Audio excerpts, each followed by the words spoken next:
Sa vision est d'encadrer le jeune fille aujourd'hui pour que demain elle devienne le femme des valeurs. Nous nous retrouvons encore une fois dans cette émission Fille de Jésus, femme de valeurs, avec votre servante, votre pasteur, la révérende Anne Boula, avec un grand thème que nous avons eu à exploiter la fois dernière, le choix de conjoint. Mais aujourd'hui, c'est la suite de fin de ces grands thèmes. Mais aujourd'hui, ensemble avec la servante de Dieu, nous allons nous entretenir sur un thème, le genre de femme que les hommes aiment épouser. Ça, c'est le premier point. Le deuxième point, comment connaître une bonne femme pour le mariage. Nous sommes là à travers cette émission. Je pense que vous êtes nombreux en train de nous suivre partout où vous êtes. Bienvenue encore une fois à travers cette émission Fille de Jésus, femme de valeur. Nous recevons pour vous la servante de Dieu, Maman Anne Boula, à qui nous disons bonjour et bienvenue, Maman. Bonjour, c'est quoi? Shalom au peuple de Dieu. Il y a toutes les filles des valeurs, filles de Jésus qui nous suivent. Et toutes les mamans, pourquoi pas, les papas aussi, nous suivent aussi, que Dieu le bénisse. Tokozala penza bilingue car l'lingue ezalaki na émission elekaki le choix de conjoint ezali suite de fin ndenge kaka molimo santa kokamba pasteur na mokolo lelo et thème ya makasi lelo ezali le genre de femme que les hommes aiment épouser. Maman ko panza penza moi thème oyo mpona to comprendre biso surtout tozolanda émission mais motuna ya liboso ezali par rapport ya verset moko biblique pasteur lui qui trouve une femme trouve le bonheur. Est-ce que moi si ça doit aller bonheur? Non. Moi si ça va bonheur te. Moi ça va bonheur te. Tangana moto oyo comme les Salomon abalaka plus de 1000 femmes dans 900 concubines. Donc moto wanda ko bezo leçon moi si. Aibi moi si. Abala éthiopienne, abala basi asiatique. Abala américaine, abala africaine. Ayebi moi si ni okobala no kobala ti. Apesi miso moi si ni okobala. Apesi portrait. Il y a moi si okobala. Moni abi celui qui trouve une femme trouve le bonheur. Donc ce n'est pas n'importe quelle femme. Et cette femme, il faut la trouver. Il faut la chercher. Voilà. Donc pour la retrouver, il faut Luka. Mais que ce soit dans zone de la situation, il faut qu'il mais que ce soit pas que lui man qui n'est pas en andar au bal, mais donc toute femme azar au bal. Les hommes moi sur Luka. Voilà, il est le proverbe 31 10 qui peut trouver une femme vertueuse. Elle a plus de valeur que de perles. Et donc moi ça les valeur. Avant moi c'est moi c'est n'importe quel moi c'était. Moi ça moutouya. Moi ça moutouya. Voilà donc toutes les femmes baza porter bonheur. Okay. Pasteur, kotalisa biso ba caractéristique ya mwasi oyo bakoki kobala te. To ba mona. Donc peut-être sur la Bible bakobala te na kosuka bandeko mingi te. Par rapport à comportement. Lokola te na okoma. Lokola toza na émission moko ya les filles de Jésus ou bien les filles Jésus-Christ attends na bikolo nyonso. Muso quand ça tape sur les filles de Jésus et que biso toi ma fille, te biso ta femme. Te na biso mama ana ou toi ma femme mais toi ma fille de Jésus papa. Au mona ata muto ko mo bangé. Le fille de Jésus, ça va de 7 à 77 ans. Si 77 ans, on va la fille de Jésus. Alors, nous avons des gens, des filles que les hommes aiment épouser. Donc, oyo, on se retrouve dans le moment où c'est que on forme la rencontre. Ok? Donc, on va se retrouver à Wate, c'est que ils ont été à Boubala.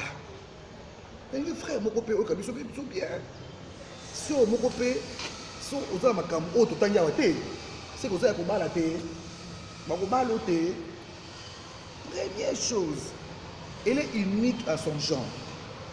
Très différent des autres. Donc, moi, Souana, voilà, elle sort de l'ordinaire. Ok. Hein? Et pour les 31, il dit, c'est le dit, toutes les femmes sont vertueuses, mais toi, tu le surpasses. Donc, il y a une exception. Une exception. Exact. Donc, si vous avez une exception, yo oligano biliga biligi budi yo osalo kwa taxi bus mais ma batonios taxi alors cette femme là elle est unique cette fille là elle est unique à son genre elle sort de l'ordinaire elle marque son nom par sa singularité. Donc, on dit qu'il y a kaka, elle a marqué. Fille de roi Rebecca, on a marqué Eliezer. On a été, mais tu les as qui n'ont pas la moitié. Eliezer a dit Nzamba Lola. Parce que nous sommes en train de moko. Na kusala ndenge ko na zo moitié yo. Oyo, bako bala. Kusala ndenge nini. Abraham a ebisi simanga na mopende. Kozwela mwana nga Isaac, moisi nyonso te. Et puis mwana nga kobima ta koluka moisi. Kende kolukele moisi, et puis zo moisi bien. Obi Isaac équation hein. Obi ki libali rebe équation. Bazo mbali zola. C'est très dangereux bala basi wana. Pourquoi zo mbali très nité, fi mobimba. Alors Eliezer a tata nzambe. Moisi oya kobima. On a kosenga ye mai. Au pia na mai. Abaza biboye na mai. Yende asa mwasi oyo na obaila mwana ya patron na ngai mama Rebecca bimi donc na point wana asenga ki signe moko na signe bon mais oui signe faut ça volonté nzambe je veux dire ça volonté nzambe déjà c'est ça volonté nzambe déjà mais ba frère bébé on va ça volonté nzambe te parce que on ça volonté nzambe te aso bala mi bala ya ozo nyoko na mabala bakomi yo divorce nini osena nzambe te. Alors, Rebecca a dit que la terre m'a salté wana, il y a un sac qui m'a salté pour la poussière, il y a un kati, il y a d'autres na kati. La d'autres mariage na kati, il y a quitté. Abimi, on peut en enseigner man. Et puis c'était pas la seule femme. Babima était belle. Il y a toute une question est-ce que moi c'est nyonso? Azana la bonne question. Mais les hommes les cas de Rebecca est morte.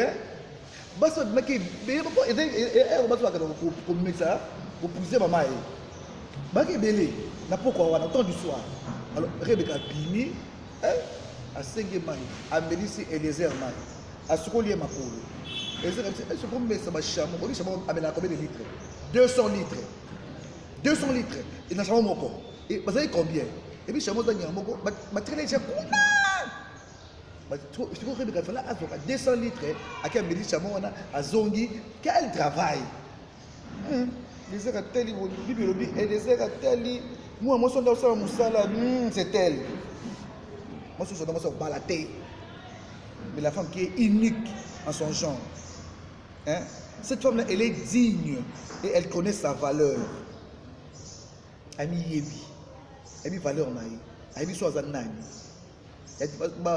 bazo telekana banzela awa makolo soko machoko soki ya modele nini basinga na makoto basinga na loketo trop de biloko mikuse c'est pas ça ni bonne mikolo bazoluka c'est pas ça bien aimé dans le Seigneur. Alors elle connaît sa valeur. Elle est la fille de Jésus, fille des valeurs, femme de valeur naïe. Donc n'importe quoi après ta maman a simbé belé au fond de maman me pende non. Qui se respecte. Il y a des hommes sadiques. Abanga moi c'était moi à l'alliance abanga moi c'est balaté. Abanga moi c'était moi il y a Cassino balamoko. Non. Avec toute l'éducation, c'est pas pardon mon frère. Pourquoi si manga boité. Là n'importe qui aussi manga ni wana. O classé. Mais baso ça la misala wana. Patron aye. Patron aye. Pour après azona misala, il faut patron ngabi mana yo. Il dit monsieur, je préfère encore perdre misala ou. Mana yo obimina patron wana akosa ela yo eloko malonga te. Alors moi je crois que basona ngwana 2-3 elle doit montrer l'admiration de l'intérêt de vivre avec cet homme. Donc moi soit na mobali on azana ngote d'abord ce sont des mobali il faut qu'on ait autant matériel mais il y a les deux comment trop matériel yamana bato balate trop matériel. Y'a pas balade, y'a pas les zooms belade, y'a pas les zooms belade. Bah, il y a trop matériel. Tant que tu aux hommes matériel, tu wana, ndeye anzambe wana. Mais aux hommes matériel, tant que tu peux kisi, tant que tu peux y a moulin de mususu, tant que tu peux abala répéter. Tant que même bon y a été. Y a pété, voilà.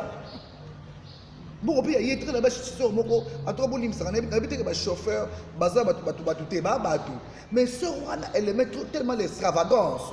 Au moins, un jeep, chauffeur roi n'a pas chauffeur ministre. Au moins, ce qu'on a tu as mis tout cas. Avant la soeur a mis tout ça. Donc, la soeur a dit que Wana, c'est un dimi mobile, on a pas d'année. pour aza koyeba na bango na bamituka wana mais est ce que mbona avandaka sera komate ya akuta na bahotel akuta na baboite akuta na barestaurant frère wana mpe so patron apesi mwa mbongo abi tikanga place boye ye mpe azwi mutuka ne ayozwa mpo ya ye na mutuka wana sera abi oza mituka na ye meme kosera azwaka zemi ele ozoya suka nango azwaka zemi sikoyo esika kotika ye otika mpo mais aza marie te frère wana abala te mais aza chauffeur te aza chauffeur oh ye bati komela la chauffeur te esanga azaka DG donc biloko ndenge wana la sœur était surprise atika na bébé na maboko ti lelo mona kola abala te omoni babiloko faut faire attention donc il faut olakisa intérêt ovivre na moto wana kolonga matériel te kosuka na nzela. Alors, arrêtez de raconter tes soucis, tes problèmes, tes privations de la première rencontre. Ok. Comme il bombe banane. Au moins, parce que on va la bombe, n'a qu'au yamba la moko. Oh, au moins biso, papa na biso, maman na biso, azaka mosa ndumba, maman na biso, akufaka na sida, siko ba yana nga, ba sala boye, oya yana nga mwasi, on dans sa famille no mobimba. Moni ko étaler mobali wana bapasi na bino ndako na bino moni kolakisa yango epa ya motu wana moni kolakisa ye bino makambo na bino nyonso bien aimé il faut pas hein tu vaux plus que ça donc baseur bazazuko bakala lelo bani koyebisa makambo na yo lelo bani koyebisa makambo na yo lelo yena yebiso ya bango te ya bombi na oh ya des sont même bobalani makambo na mafami ayebiso te mais yonde kofika bayana yo kuna o moyi yana sokoto siko ya ina famille na yo aina famille pour la grande na yo mais comment tu vas arranger ça comment tu vas arranger ça au finga bandeko na mobali wana au finga il y a un frère qui m'a dit maman mais il y a ko finga bandeko na pa nanga bon o nga so makambo nanga mais ko italer bango partout au moins donc il faut quand même aux mode discrétion beaucoup boyer hein tu évites de raconter tes soucis tes problèmes hein tes privations évite ça. Dès le premier moment, je me dis que ça y est, comme la bino, papa la biso ka ndumba, ana polygame. Est-ce que frère on a siko lelo, soit zulu makambo. O to koso ça papa la bino, o funda ye, o so papa na bengi ye. So papa na bengi ye. Est-ce qu'il y a vraiment? Pour y mo zande mwana. Ah oui, il faut éviter ça. Alors, les hommes aiment les femmes hein, vulnérables, sensibles, utiles. Pour voilà savoir faire. Moi si oyo ata sensible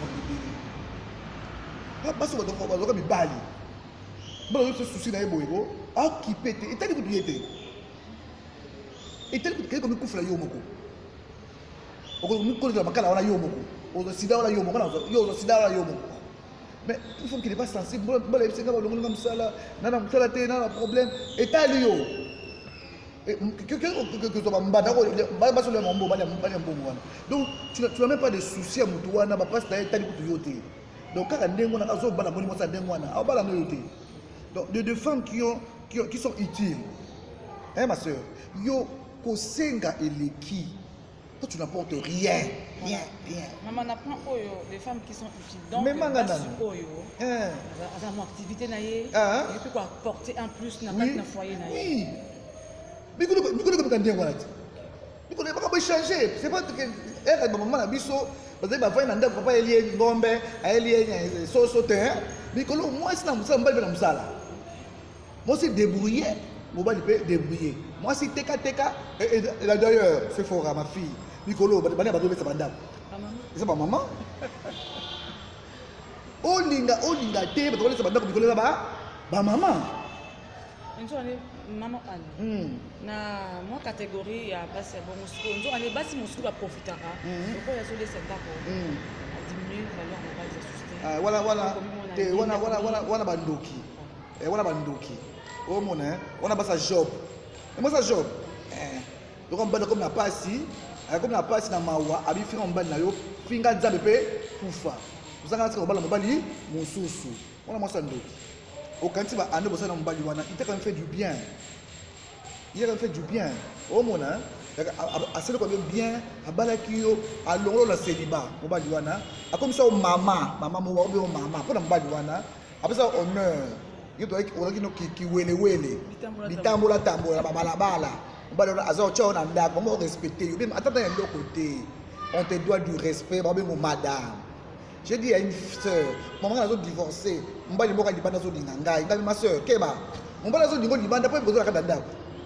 Au moins, t'es en train de au moins, t'es en train de poser la carte d'andako. Il y a mobile, il y a sous, il y a des autres qui banda. Soit on va la bengani yo, les lots, et si, on va la personne, ah bon, yo, ah bon, l'autre. Dans l'expérience, ah bon, l'autre, nous avons linga yo, pose la carte d'andako, moninga. Ata ndanda kwa mobali wana azo l'estola tsaote mais quand nous obima wana moi ma futa marié ça fait quelque chose et les hommes du dehors ils envient ça donc envier yo mais bah éviter que yo on pétété on me pétété ta ba lokota wala ko ba bien ça boye ba bois qui sûr alors sœur notre ma sœur yo la normalité hein nous quand on moko na vie na ça nini au sala mon activité rends-toi utile rends-toi utile mais maman ça peut me coloper moi d'autres na yo moi près d'autres na yo mo pour moi lamba na yo donc c'est pas d'ailleurs yo mon père ba commence là ba yo pour moi biloko olia tout ça yo mo maman ça mbali musubi balinga basi basala te ake musala te azaka na ndako voilà mbali mabe na trop ba mbali mabe pour yo ngo paralysé moko yo osanga mokile mbanga taba muso zaki na mwasi mwasi asate moko bakaki na prison okoti prison 20 ans 30 ans osanga ndeni mwasi asaki ndumba o habitué na mbongo yasa ke loko te akende te bongo yo osanga osanga ndeni alors tika mwasi wana sala pesa inde confiance yo be soko batiko osala wana kosaki ndumba te hein o ba mbala na to biso comme niveau hein to ba ngaso mbala ngata ba nganzambe o na ba ngaso mbala yeka mais o ba nganzambe ata to ndima yo te mais ngana na relation na nzambe na ngai ye mo to justifier ngai bien aimé dans le Seigneur ata yo mo to so bali sala bo lamba ndako na yo o moni hein atike lo côté akuta lo alia nzambe alors yata ya ndimo te. Pour souvent, ils sont aussi trop ingrats. Voilà les gens bangotés, les gens limo. Si vous yo, les gens zamba lo la sani, il va te récompenser. Oh mon là. Donc et là on a bang ami dans zamba lo là. So o sa bola mi na ndabu na yo et que ba on dimoté. Mais ba sebe qui n'est pas dimoté. Zamba sani. Aba solo mbongo ebele. Comment on dit? Aba solo mbongo ebele. Et moi je demande toujours à Dieu à ça équilibre dans le couple. Moi équilibre ça va bien. So moi c'est mon bonheur qui belé ça sont bien pété. Au moins voilà comme ma tata. So obi mi bali ba na orgueil moko masculin. Au moins orgueil moko masculin. A comme complexe moko de supériorité et d'infériorité. Tous les deux sangani. Alors comme ça ennemi na yé. Au moins comme ça ennemi na yé. Dika muke a contre yo. Dika muke poni on l'équipe dans niveau. Aux hommes on est passé tout à matin dans niveau wana te. Si on a quitté le niveau assez, si on nzamba encore, à tout le monde moi c'est un niveau élevé. Comme c'est qui toque. Pas comme kabela e. Il va la été hein, ba corbeau. Ba kabela. Si on yo côté comme très jaloux, très orgueilleux na très inférieur, complexe infériorité. Il y a le mama ami ça nini et au pense à ce que moi c'est esprit fort hein babo ya hein mais je demande à ces femmes là qui vivent ces histoires là pas monter il y a ma casse maman question monsieur Césari posez lolenge ni tokiko lolenge ni moto pour reconnaître une bonne femme na mariage oui bien les bandes surtout maintenant en fiançailles c'est vraiment hypocrisie c'est pour qu'on reconnaître un des moi soit azali madame pour libala. Mais attends hypocrisie. Nous non le beau. On va aller normal, soit vendre la moisi. Azo tala. Ma qualité à moisi. Quand la fiançailles hein, beaucoup y est que moi yo, aza bientôt. Au milieu de ça la biso bolingo, na ba rapport sexuel. Au moins hein, moi so na yebi sexuellement, moi si yo. Bon, mais na vai na ye. Bon, parce ba yebi. Bon, na que changer sur moi si mosusu. Voilà des erreurs hein. Voilà des erreurs. Et mundele la vanini soit mon nga tufani kana yo vana amwe ke dosi mate abi monsieur on se sépare ici ya ma fiancé mon éternité Mais on se sépare ici. Mais bisoté, au moins on béwana, au moins yango. Mais tu laisses tomber. Au tigobi ah, biso ma soeur, na ko tout là-haut, obite, nous allons changer. Nous allons changer. En même temps, au souffrir, nous allons changer. Au souffrir. Je pense que monsieur Ebele va jouer vraiment dans la ruse. Ah bon, il pensa, bon, il attend sa fiancée. Si na carte mariage, il est ici vraiment. Si on a comme mon père a divorcé, tout a sandé. A comme na ba question Ebele na tout. Mais basandé mwana. So va chrétien. Obi nzambe atraba na été, c'est faux. Nzambe atraba na été akolakisa au signe moko. Après ça, d'auto, que cet homme-là, c'est un aventurier, c'est un rusé. Nous avons bomber le temps au lac Sayo. Au même biso, ce sont les Nimoutou. Au même bala, oh bio, oh, nous avons bomber ça. On est commis volonté permissive. Est-ce qu'il y a un zambété? Combien il y a beaucoup? C'est faux. Soit mon ensemble, Dieu va te montrer. Attends un toto, attends au kangaye, attends comme mon mouki au kangé le kouta mon boye. Au kangi kaka okubi kutiye nzamba kosaka te aotika mwana akufa aolakisa yo. Tu comprends? Nzamba aolakisa yo. Je vais te dire que nzamba ta malamu elo mo banal hein. Nga mama na biso abeli hein, mama na nga botinga boye abeli mingi. Alors nzambe ngala oli kati mama so kufa ata yo mo mama abino tata mo bange hein, ataka mama mo banga zakate.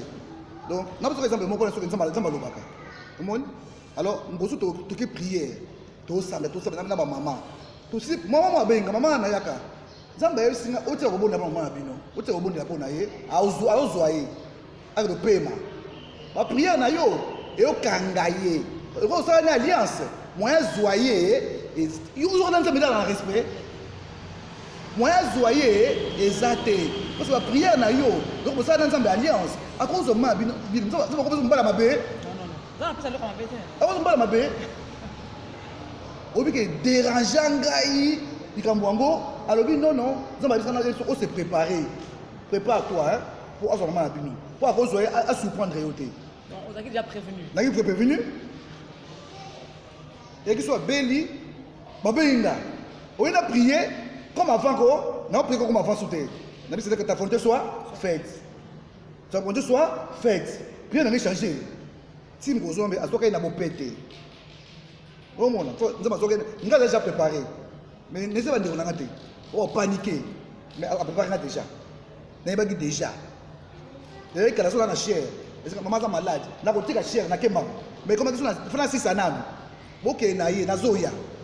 Oh mon, ma soeur, nous avons pas préparé yo, yonde oyoka, mais bolingo, mananga. Et lequel a yo a tel enseigne que oyoka nzambe, mais Dieu ne veut pas laisser ses enfants dans la détresse. C'est fort le kuta. Maman, on peut se biso ba genre ya basse oyo. Et c'est ça, hein? Les hommes aiment les femmes, hein? Aiment se sentir utiles envers les femmes. Au moins, elle a moins utile. Il se sentit au orgueil masculin. Attends, moi, je laisse ça. Mais, mon petit chéri, vous êtes à misala, vous êtes à. Puis c'est moi, le moins à salata. Bon, mon à salala, le mot. Vous savez, vous avez mon côté, vous frères, pas que. Vous voyez la dernière. N'a le boko, moko, yo, moi, le boko. Moko, oh, moko. Yo, le boko, moko, solo. Tu as deux mains. Comme ça, le boko moko, le boko moko, le boko moko ngai. N'a besoin de boko moko. Il ne paye pas de la iti. Luka, il va pas mon abana. Attends, le salabo, Luka, il aime ça. Hein? Attends, ça n'a pas été, mais il a se sentir iti. Moi, nous allons ça y est, devoir néni. Devoir néni. Et laisse-le s'occuper aussi de vous. Attends, ça n'a pas été, mais tika était. Tika est yo, non, yo. Yo oila bilamba yo mo tazo na bilamba yo moko omila taka ngana mila taka ngamo ko ngana mila taka ngam bibe lo bien moteur bibe le désir de la femme se reporter vers son mari so moni et ça maté chama bolo ngona yo ya normal te yo ka mwasi nyonso yo chama bolo ngo maman eza mi bale monsieur kaza na mboma za na courage là tellement c'était ça la notion on a taillé bien on yo prier pour naï à changer yo sommes là pour naï oui c'est comme ce problème problème. Et puis, hein, Sur Olanda, l'enseignement Oyo, bien aimé sœurs, bien aimé frères, c'est sûr que tu peux faire la différence. Obi pour mes amis, c'est fort. Parce que c'est belé, il y a un bal là-bas, mais qui toque au cas. Mais sur la balle qui y a aussi la différence. Je suis désolé. C'est qu'on t'a trouvé. Je suis désolé. Diamant, ils ont naissé dans ma belé. Kayas, ils ont naissé dans ma belé. Mais ça a valeur au côté. Maman, question moi dans tout, souvent papa Denis à Brango, le mariage est une affaire de grand. Oui, ils ont quoi dire. Message nini, oh ils ont caché na phrase. C'est-à-dire, le mariage est une affaire de grand. L'homme, c'est pourquoi l'homme quittera son père et sa mère et ils deviendront une seule. Ils deviendront. Dans mon côté. Le mariage est 1 plus 1 égale 1. Ils ont des moitiés. 1 plus 1 est comme 1. Et comme 1. Mais sur le balani, 1 plus 1 égale 2. Ok? Donc, le mariage est une affaire de grand. Nous avons besoin de prévoir. Alors, l'homme quittera son père et sa mère. Si comme 1 plus 1 égale 1, moi ça quitter. Donc, on va la quitter. Tant que je vais quitter, moi ça quitter, 1 plus 1 égale 2.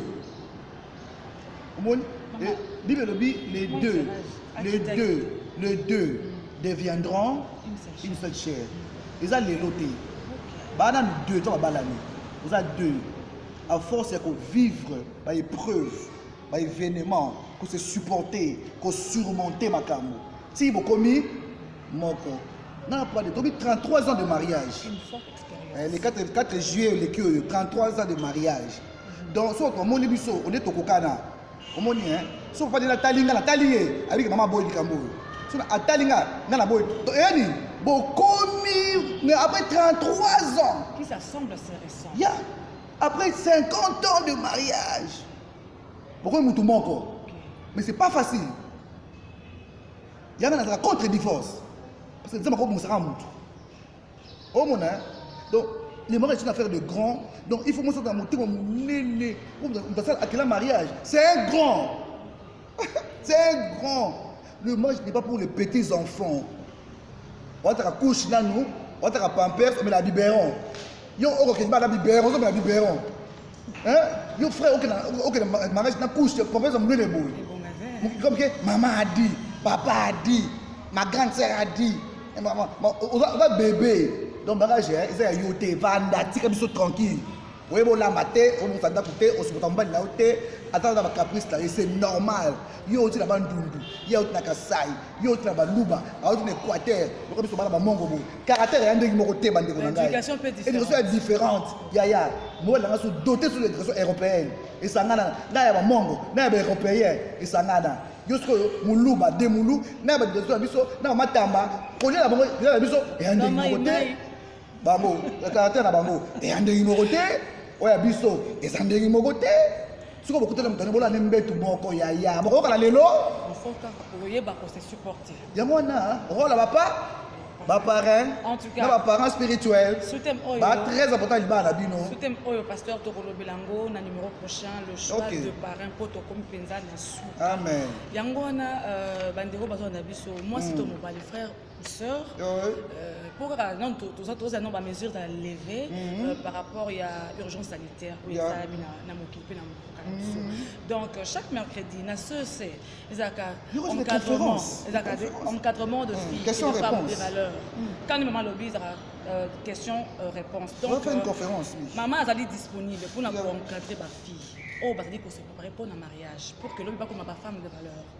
Nous avons besoin de makambo ici l'urgence sanitaire milulu na biso mercredi surtout adresse de Limoko Lubuzi 21 bis Bandal Makelele dans la Bandel Makelele donc arrêt comme référence arrêt Chibang 18 avenue croisement Lubuzi et 8 décembre to comme na suka maman liloba moko point to 6 on va numéro dans la téléphone ba numéro ko za affiché bandeko ba o bazo ba bengi o azana ba question atindi par message et bon vraiment pour s'abonner massivement à la chaîne YouTube Pasteur Angoula. Pour émission en exclusivité belé ou que son bino bino au représente la étape na mieux fiançailles tout.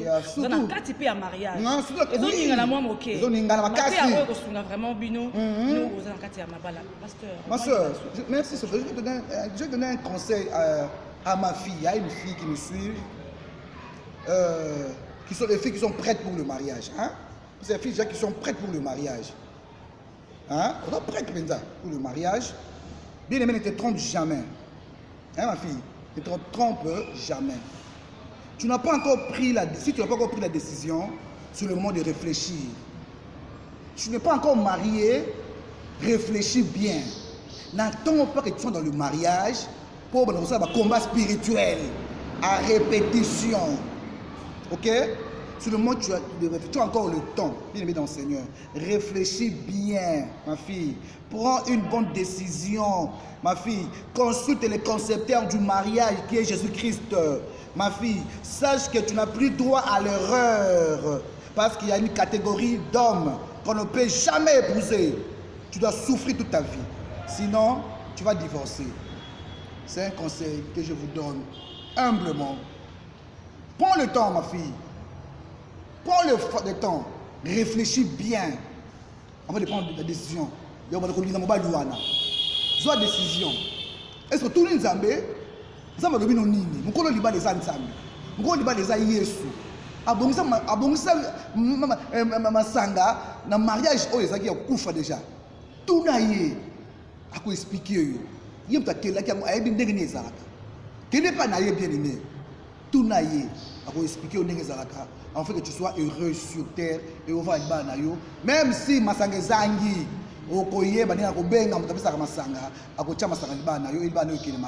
que Dieu vous bénisse. Merci beaucoup, Sephora. Merci maman pour votre disponibilité dans cette émission.